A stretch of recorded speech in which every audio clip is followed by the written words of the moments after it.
Hello बच्चों, let's see this question.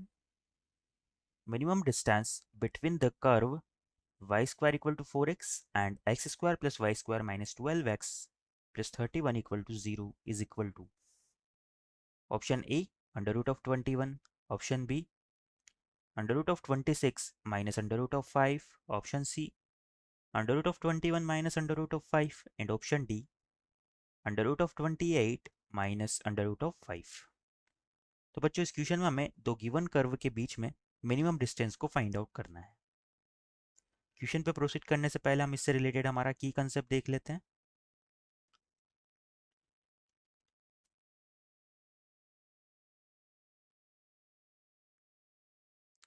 तो बच्चों की कंसेप्ट में हम देखेंगे कि किन्हीं भी दो कर्व के लिए जो मिनिमम डिस्टेंस है वो क्या होती है।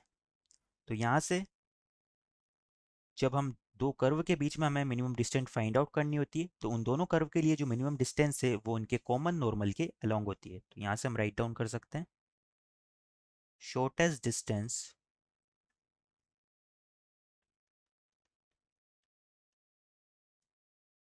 Between two curves is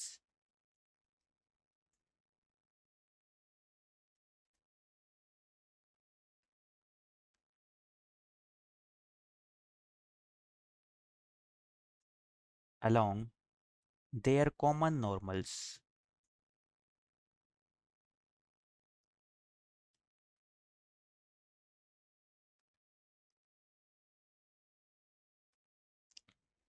similarly अगर हम एक कॉन्सेप्ट की ओर बात करें तो हम देखेंगे कि जब भी हमें सर्कल की एक जनरल इक्वेशन दी हुई होती है तो उसकी हेल्प से हम उस सर्कल के लिए सेंटर के कोऑर्डिनेट और रेडियस को किस तरह से फाइंड आउट कर सकते हैं। तो यहाँ से हम लिख सकते हैं let equation of circle is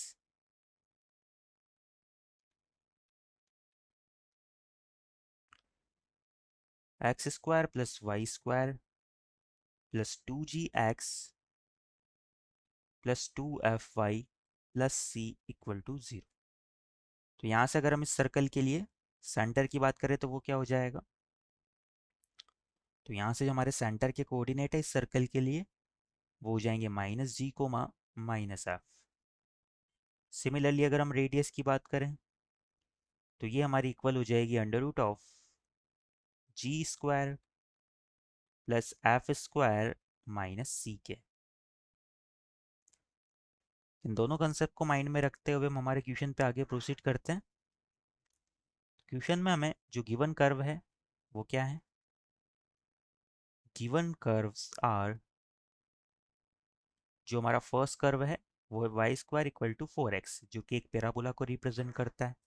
इसे मैं इक्वेशन 1 नाम दे देता हूँ। सेकेंड कर्व की बात करें तो ये एक सर्कल को रिप्रेजेंट करता है और सर्कल की इक्वेशन हमें दी हुई है X square plus Y square -12x plus 31 equal to 0।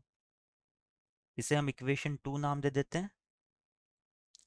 Now इस सर्कल की इक्वेशन से हम क्या फाइंड आउट कर सकते हैं बच्चों, इसका सेंटर और रेडियस को फाइंड आउट कर सकते हैं। तो यहाँ से इस सर्कल के लिए अगर हम राइट डाउन करें तो इसके सेंटर के कोऑर्डिनेट हमारे क्या हो जाएंगे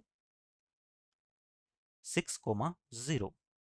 सिमिलरली अगर हम रेडियस की बात करें तो ये हमारी इक्वल हो जाएगी under root of 6 square plus 0 square minus C यानी कि -31। इसे सिंप्लीफाई करते हैं तो रेडियस हमें मिल जाएगी अंडर रूट ऑफ 5 के इक्वल। नाउ अब मैं क्या करता हूँ इन दोनों कर्व्स को कोऑर्डिनेट एक्सिस पे ड्रॉ कर लेता हूँ। सपोज ये मेरी वाई एक्सिस है और ये मेरी एक्स एक्सिस है।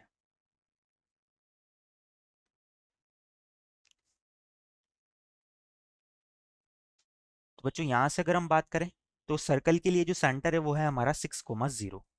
अगर सेंटर 6,0 है तो ये एक्स एक्सिस पे कहीं सिचुएटेड होगा। इसकी रेडियस √5 के इक्वल है जो कि 6 से कम है। तो ये सर्कल हमारा कुछ इस तरह से ड्रॉ हो जाएगा।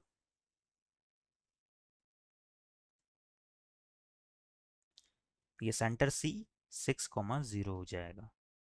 नाउ पैराबोला की बात करें तो पैराबोला हमारा एक स्टैंडर्ड पैराबोला है Y square equal to 4x। इसे ड्रॉ करें तो ये कुछ इस तरह से हो जाएगा।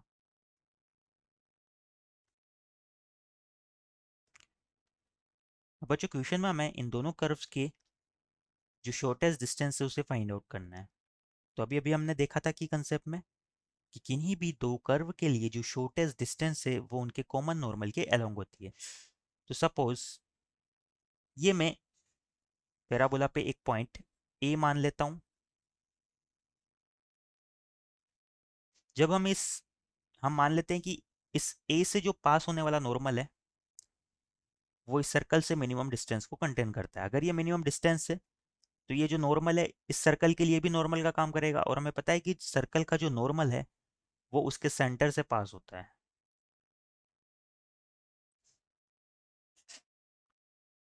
सपोज ये मेरा पॉइंट ई है, तो यहाँ से हमें क्वेश्चन में फाइनली एपी डिस्टेंस को फाइंड आउट करना है।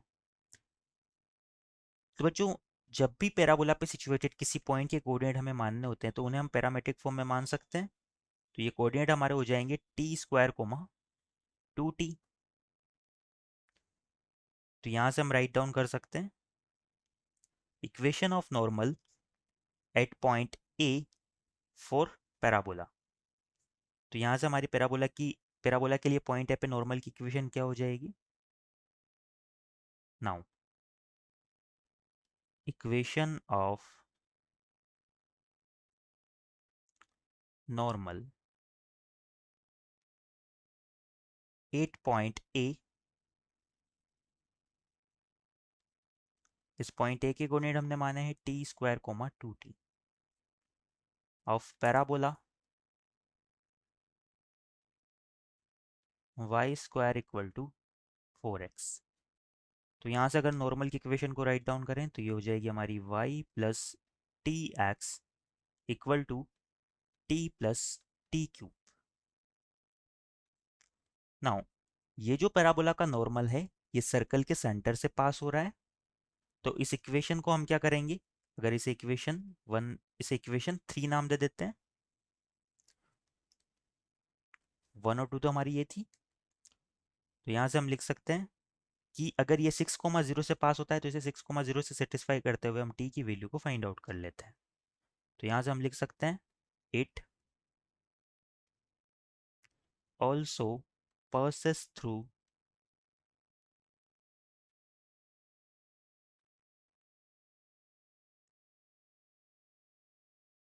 Point C 6,0 then. तो यहाँ से हम x की जगह 6 और y की जगह 0 पुट कर देते हैं। तो ये हमारा हो जाएगा 0 plus 6x equal to 0 plus 6t हो जाएगा यहाँ पर, क्योंकि x की जगह हमें 6 पुट करना है। तो ये हो जाएगा 6t is equal to T plus T cube, या इसे हम लिख सकते हैं T cube minus 5t equal to 0। तो यहाँ से हमारी t की वैल्यू क्या निकल के आएगी? 0 comma plus minus under root 5। अब बच्चों यहाँ से हमारी t की दो वैल्यूज निकल के आई है, यानी कि ऐसे दो पॉइंट होंगे हमारे जो इस पैराबोला के लिए भी नॉर्मल का काम करेंगे और इस सर्कल के लिए भी नॉर्मल का काम करेंगे। वो कैसे होंगे बच्चों? अब अगर हम सर्कल की बात करें तो ये भी हमारा एक्स एक्सिस के अराउंड सिमेट्रिक है, और पैराबोला की बात करें तो ये भी हमारा एक्स एक्सिस के अराउंड सिमेट्रिक है। तो यहाँ से जो हमारा दूसरा पॉइंट है वो क्या हो जाएगा? यहाँ पर कहीं सिचुएटेड होगा, यानी कि एक नॉर्मल जो है हमारा वो कुछ बीसी की फॉर्म में हो जाएगा। ये पॉइंट हमारा क्यू मान लेते हैं हम। तो यहाँ से हमारी बी क्यू और ए पी ये दोनों डिस्टेंस क्या हो जाएगी? सेम हो जाएगी, और ये मिनिमम हो जाएगी इन दोनों कर्व के लिए। तो यहाँ से हम राइट डाउन कर सकते हैं देयरफॉर जो पॉइंट ए है उसके कोऑर्डिनेट हमारे हो जाएंगे 5,2√5।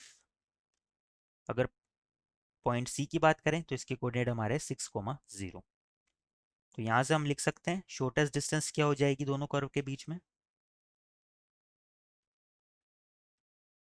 हैंस shortest distance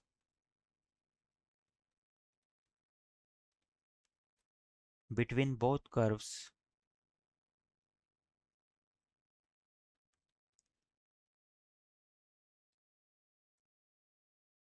ये हमारी इक्वल हो जाएगी ए पी के। और ए पी हमारा किसके इक्वल हो जाएगा बच्चों? यहाँ से अगर हम कर्व से देखें डायग्राम से, तो यहाँ से ए पी हमारा लिख सकते हैं हम ए सी माइनस सी पी, और सी पी क्या है इस सर्कल के लिए, रेडियस है। तो यहाँ से हम लिख सकते हैं कि जो ए पी है हमारा वो इक्वल हो जाएगा ए सी माइनस सी पी के। नाउ अगर ए सी की बात करें तो ए और सी दोनों के कोऑर्डिनेट है, तो यहाँ से ए सी हमारा किसके इक्वल हो जाएगा, 6 - 5 का होल स्क्वायर, यानी कि √6 - 5 का, यानी कि 1 का स्क्वायर 1, प्लस 2√5 का स्क्वायर यानी कि 20, माइनस सी पी की बात करें तो रेडियस हमारी √5 के इक्वल है। तो यहाँ से ये हमारा इक्वल आ जाता है √21 माइनस √5। ये हमारी दोनों कर्व्स के बीच में शॉर्टेस्ट डिस्टेंस आ जाती है। एक बार हमारे ऑप्शंस देख लेते हैं हम। तो इस क्वेश्चन के रिगार्डिंग हमारा ऑप्शन सी √21 माइनस √5 ये करेक्ट हो जाएगा।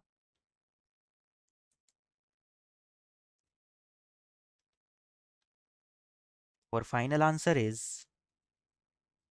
Option C. I hope you understand it well. Best of luck.